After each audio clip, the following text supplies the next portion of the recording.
आगे बढ़ेंगे, क्रिकेट की बात करेंगे। कल हम हाई ब्लड प्रेशर की बात कर रहे थे कि कैसे कंट्रोल रखना है। यकीन करें बहुत ज़्यादा मुश्किल हो गया था मैच को देखते हुए। जिस वक्त पाकिस्तान ने बैटिंग शुरू की है तो क्या ही बात है। बिल्कुल, जो शायकीन क्रिकेट बैठे हुए थे उन्हें एक दफ़ा लगा कि अब टीम जो है वो अब हारी, अब हम गए, लेकिन ब्लड प्रेशर जो है वो एक दफ़ा ऊपर गया, फिर नीचे आया, फिर ऊपर गया, फिर नीचे आया। तो इस तरह का जो देखने में मिला हमें रुझान, उसके बाद फिर फाइनली पाकिस्तान जीत गया। कारकर्दगी कैसी रही, वजूहात क्या रही? अगर हम जिम्बाब्वे के खिलाफ भी ऐसे खेल रहे हैं तो हमने वर्ल्ड कप में जाके क्या करना है? इरफान हमारे साथ मौजूद है। Irfan Zaheer, good morning.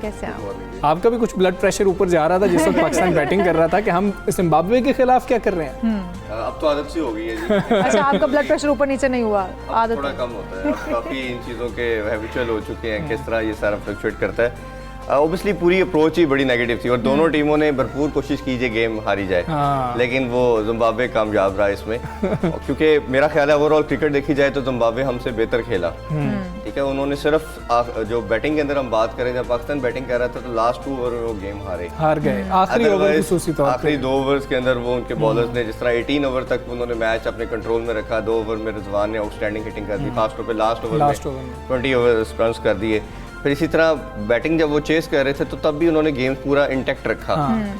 Last 2-3 overs के अंदर उनके हाथ से निकल गया। बाबर आजम को क्या हुआ था कल? मतलब समझ से बाहर। चले, वो तो क्रिकेट का पार्ट है कि हर मैच में ऑब्वियसली आप स्कोर नहीं कर पाते, बट ओवरऑल देखा जाए तो टीम की अप्रोच जो थी, जो मैं अक्सर बात करता हूँ, हमजा आपको याद होगा, मैं कहता हूँ इसकी अप्रोच बड़ी टिमिड है। देखें, आपको स्टेट ऑफ माइंड ये होना चाहिए था, मैसेज ये देना चाहिए था कि हमारी सेकंड ईयर खेलेगी, फर्स्ट ईयर को हम रेस्ट दे रहे हैं। आज दो कि हम 1-2 मैच हार भी जाते हैं, आपको परफॉर्मेंस से लगा नहीं सेकंड ईयर ही खेल रहा है? वो अप्रोच वाइज तो बिल्कुल सेकंड ईयर ही थी। तो आपको ये कहना चाहिए था, मैसेज देना चाहिए था कि हम सीनियर को रेस्ट दे रहे हैं, अपनी बेंच स्ट्रेंथ को आजमाने लगे।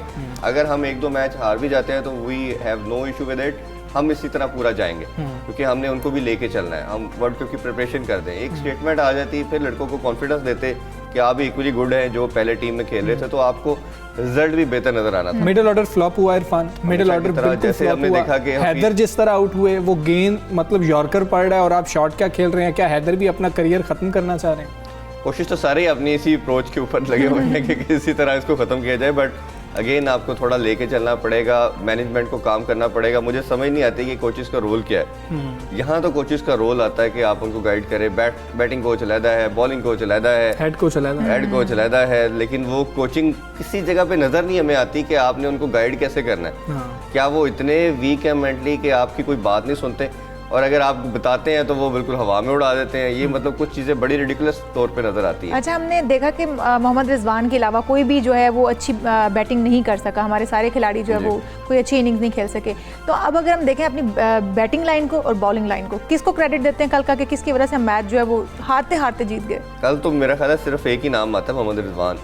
पूरी टीम में किसी की परफॉर्मेंस नहीं थी सिवाय मोहम्मद रिजवान के। वो जिस तरह 1-1.5 साल से बाबर आजम के साथ वो सेकंड प्लेयर के तौर पे हमें एक नजर आए, और जिस तरह हर मैच के अंदर या बाबर चलते हैं या रिजवान चलते हैं, तो ये बड़ी शाइन चीज़ है। उसमें देखना पड़ेगा कि आपको कम्बिनेशन, फिर वही बात मैं कर रहा हूँ कि कैसे बनाना है।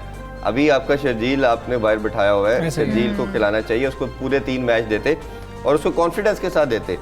We have no issue with your runs, आप जितना मर्जी फ्रीडम के साथ जो आपकी नेशनल गेम है वो खेलें। अब वो देखें ना, ये तीसरा मैच लेट्स सपोज उसे देते हैं, और जो मुझे ज़राए के मुताबिक पता चला था कि ये 2 मैचेस इन्होंने पहले भी फुल स्ट्रेंथ के साथ ही खेलने थे। ये इतना स्केयर थे ऑलरेडी, और लास्ट गेम में इन्होंने कहा था कि हम ऑल्ट्रेशन करेंगे, कोई तब्दीली करेंगे। तो ये बहुत नेगेटिव अप्रोच ठीक है। कल हमने देखा, हम बहुत अरसे से बात कर रहे थे कि हफीज़ आपके पास मौजूद हैं, आप उनसे क्यों नहीं ओवर करवाते? उनसे पहला ओवर करवाया, 9 रन पड़ गए, लेकिन समझ लग गई कि ये ओवर निकालेंगे। 4 ओवर बेहतरीन निकाले हफीज़ का किरदार। उस्मान कादिर ने 3 विकेट्स लिए, उन्होंने अच्छे ओवर किए। आप क्या देख रहे हैं कि हफीज़ को वापस ओवर करवा के क्या हमें पता लग गया कि वर्ल्ड कप में लेके जाना है हफीज़ को बॉलिंग में भी? देखिए, हमने लास्ट शो में प्रॉब्ली बात की थी कि हफीज़ के साथ शोएब मलिक का होना भी बहुत ज़रूरी है। एक तो हमने मिडिल ऑर्डर में देख लिया कि आप एक्सपोज हो गए, आपका कोई बैट्समैन ना ओडीआई में चल रहा है, मिडिल ऑर्डर में स्टेबिलिटी नहीं है, ना इवन अब T20 में हफीज़ खेलते थे, बट हफीज़ अगर परफॉर्म ना करे तो पूरा मिडिल ऑर्डर क्लैश कर जाता है, और लेट मिडिल ऑर्डर भी नहीं चलता। तो उसमें ये बड़ा ज़रूरी है। और मोहम्मद हफीज़ का, जैसे मैंने आपको लास्ट टाइम भी बताया था कि वो खुद कह रहे हैं कि मैं बॉलिंग के लिए रेडी हूँ, मुझे नहीं समझ आ रही क्यों चांस नहीं दिया जा रहा। और कल की विकेट थोड़ी सी क्रिटिकल थी। एक चीज़ उन्होंने अच्छा डिसीजन लिया कि वो उन्होंने सेकंड बैटिंग की। जब भी विकेट आपकी प्रॉपर बिहेव नहीं कर रही होती, डबल पेस के साथ आ रही होती है, स्लो आ रही होती है, तो बड़ा सिंपल फार्मूला है इसके अंदर कि आप चेस करते हैं। तो ओबियसली उनको, उनके बैट्समैन को, उनके बॉलर को कंडीशन का था, खास तौर पे उनकी बॉलिंग को दाद देनी पड़ेगी। जिस तरह के उन्होंने स्लो बाउंसर किए, मेरा ख्याल है कि वो उनके न्यू यंगस्टर थे, सारे लड़के साल डेढ़ से ऑलमोस्ट, इससे ज़्यादा कोई भी नहीं खेला हुआ, ऐसे ही है। बट जिस तरह की आउटस्टैंडिंग उन्होंने होमवर्क करके उन्होंने हमारे बैट्समैन को ट्रैप किया। इरफान, अगर सारे कैचेस हो जाते, रिजवान का भी कैच शुरू में हो जाता, तो आप क्या स्कोर प्रेडिक्ट कर रहे थे? मैं तो 70-80 कर रहा था उस वक्त। आपको क्या लग रहा था कि ये क्या ये तो नहीं हम कह सकते क्रिकेट में कैच हो जाए, सब it's a part of game. वो तो हम कहते हैं ये बाबर आउट ना होता, ये तो सब कुछ चलता है, वो तो एक सेपरेट डिबेट है। बट ऑब्वियसली वो ओवरऑल देखा जाए, इंग्लैंड होती उसने कैच नहीं ड्रॉप करने थे, हम ये बात करते हैं। इंडिया होती है कैचेस ड्रॉप नहीं होने थे, फिर हमारी क्या हालत होती। मैं वही बात कर रहा हूँ कि यही अलमिया कि ओवरऑल क्रिकेट आप देखेंगे तो जिम्बाब्वे पाकिस्तान से बेहतर खेला है, सिवाय एक दो मोमेंट के ऊपर वो मैच लूज कर गए। अब ओवरऑल देखा जाए तो वो हमसे बेहतर क्रिकेट खेले हैं। तो ये हमारे लिए लम्हा फिक्रिया है कि हम इसको क्यों इम्प्रूव नहीं कर रहे। हर टीम ग्रेजुअल अपने आप को इम्प्रूव करती है, मिस्टेक से सीखती है।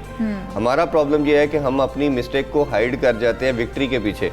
आपने ऐसे नहीं करना, जब आपको विक्ट्री मिलनी है तो आपने और ज्यादा स्ट्रेंथन करना है अपने आप को, अपनी डेफिशिएंसीज को देखना है कि हमारे कहाँ लूप होल थे, हमने उसको ड्रेस करना है। हमने जो मिस्टेक साउथ अफ्रीका के अगेंस्ट की वो सारी की इधर रिपीट की, बिल्कुल ऐसे, ठीक है ना, तो उसको देखने की जरूरत है। मेरा अभी भी डाउट है कि ये भी तो हो सकता है हम बड़े ओवर कॉन्फिडेंट हो जाते हैं कि जो हमारी हरीफ टीम है वो बड़ी कमजोर है या उसके प्लेयर्स इतने अच्छे नहीं है कि हम बड़े आराम से अपना शुरू हो जाते हैं। बिल्कुल ठीक बात की है। कल जो अप्रोच खासतौर पे बैट्समैन की नजर आई, सारे बैट्समैन की, वो यही था कि हमने साउथ अफ्रीका को अच्छा स्कोर किया हुआ, ये तो कोई टीम ही नहीं है। और वो जिस तरह शॉर्ट बॉल को ना पिक करते थे और हर हिटिंग की तरफ जा रहा था, ना बाउंस को रीड कर रहा था, ना विकेट के डबल पेस को रीड कर रहा था, तो रिजल्ट में हमें नजर आया कि सारे कल कोई तब्दीली हो रही है कल के मैच के अंदर, हमें करनी पड़ेगी। हमने दानिश को चांस तो दिया, लेकिन क्या हैदर अब वापस जाएंगे और वापस आसिफ ही आएंगे?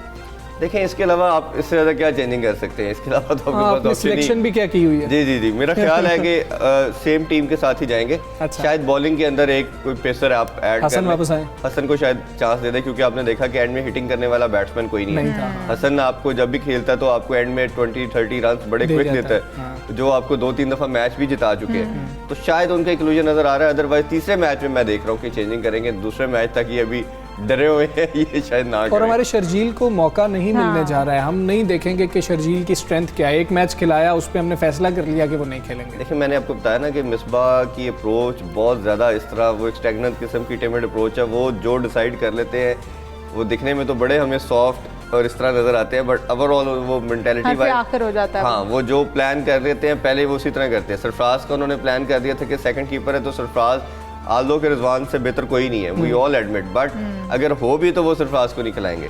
ठीक है, जब रिजवान अच्छा परफॉर्म नहीं भी कर रहे थे कुछ टाइम, थोड़ा दरमियान में, मलिक की वापसी के लिए हमें कोई मैच हारना पड़ेगा। ये तो हारने की सारे सिम्टम था। मेरा ख्याल है इन्होंने कह दिया मिसबा ने अपनी प्रेस कॉन्फ्रेंस के अंदर, पहले मैच से पहले कि हम मिडिल ऑर्डर 1-2 तब्दीली करेंगे। हाँ, मिडिल वर्ल्ड कप के लिए हम मलिक को कंसीडर करेंगे, और मेरा ख्याल है वो राइटली सेट के वो करना जरूरी है, बहुत जरूरी है। बहुत शुक्रिया इरफान, आप आए। और जिस तरीके का मैच था, हम सारे हैरान हो रहे थे कि पाकिस्तान क्या कर रहा है। कल भी मैच है, उम्मीद करते हैं कल का मैच अच्छा होगा। मौसम अच्छा था जिस वक्त हमने प्रोग्राम का आगाज़ किया था, मौसम अच्छा है। अपना बहुत ज़्यादा ख्याल रखें, मौसम को एंजॉय करें और एहतियात कोरोना वायरस के हवाले से ज़रूर करें। और हमें इजाज़त दें, अगले प्रोग्राम में फिर हाजिर होंगे, तब तक के लिए अल्लाह हाफ़िज़।